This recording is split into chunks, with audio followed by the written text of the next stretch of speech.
এই আব্বুটা সবসময় বাস্তব কথা বলে, কি বিশেষ হচ্ছে না? তাহলে ভিডিওটি দেখুন। অনেক মেয়ে মানুষই চিন্তা করে বাপের বাড়ি ছেড়ে কেন বিয়ে করলাম, বিয়ে না করাই ভালো ছিল, বিয়ে করার পর জীবন থেকে নাকি সুখ শান্তি সব চলে গেছে। আসলে বিষয়টা তারা কখনোই বুঝে না যাদের অল্প বয়সে বিয়ে হয়ে যায়। আপনারা হয়তো এটা ভাবেন, অনেকে এরকম ভাবেন বাবা মা হচ্ছে সন্তানদেরকে নিঃস্বার্থভাবে ভালোবাসে। হ্যাঁ ঠিক আছে, কথা ভুল না, কত সত্যি। বাবারা মায়েরা অবশ্যই সন্তানদেরকে নিঃস্বার্থভাবে ভালোবাসে, তবে সে ভালোবাসার না একটা সীমা বা পরিধি থাকে। অল্প বয়সে বিয়ে হয়ে যাওয়া মেয়েটা এটা কখনোই বোঝে না বাবার ঘরে বিয়ে না হয়ে 30 বছর 35 বছর থাকাটা খুব একটা সহজ বিষয় না।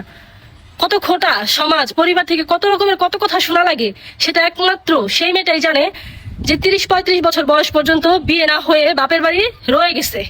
প্রতিবেশী আত্মীয় স্বজন কেউ তাকে কথা শোনাইতে ছাড়ে না। তারপরে আপনার যদি কখনো ডিভোর্স হয়ে যায়, ডিভোর্স হয়ে যাওয়ার পরে আপনি বাপের বাড়ি যেয়ে দেখবেন বাপের বাড়ি যে কত শান্তির জায়গা।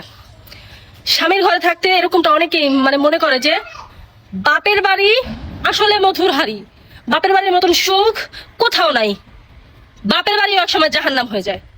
সত্যি, এই কথাটা একেবারেই সত্যি। বাপের বাড়িও একসময় জাহান্নামের মতন লাগে। যখন আপনি ডিভোর্স হয়ে বাপের বাড়ি যে কয়েকদিন থাকবেন, কয়েকদিন কি 1 মাস যদি থাকেন, 1 মাসই যথেষ্ট আপনার পুরো পৃথিবী কতটা কঠিন সেটা বোঝার জন্য। তার উপরে যদি কি বলবো, বৃদ্ধ বয়সে কোনো কারণে বৃদ্ধ বয়সে আপনার বাবা মা নাই, আপনি বাপের বাড়ি থেকে চলে গেছেন, শ্বশুর বাড়ি থেকে বা স্বামীর বাড়ি থেকে বাপের বাড়ি চলে গেছেন, বৃদ্ধ বয়সে আপনার চাইতে হতভাগা নারী আর কেউ হবে না। কারণ এটা আসলে একজন এই পরিস্থিতিতে যারা পড়ছে তারাই বুঝবে।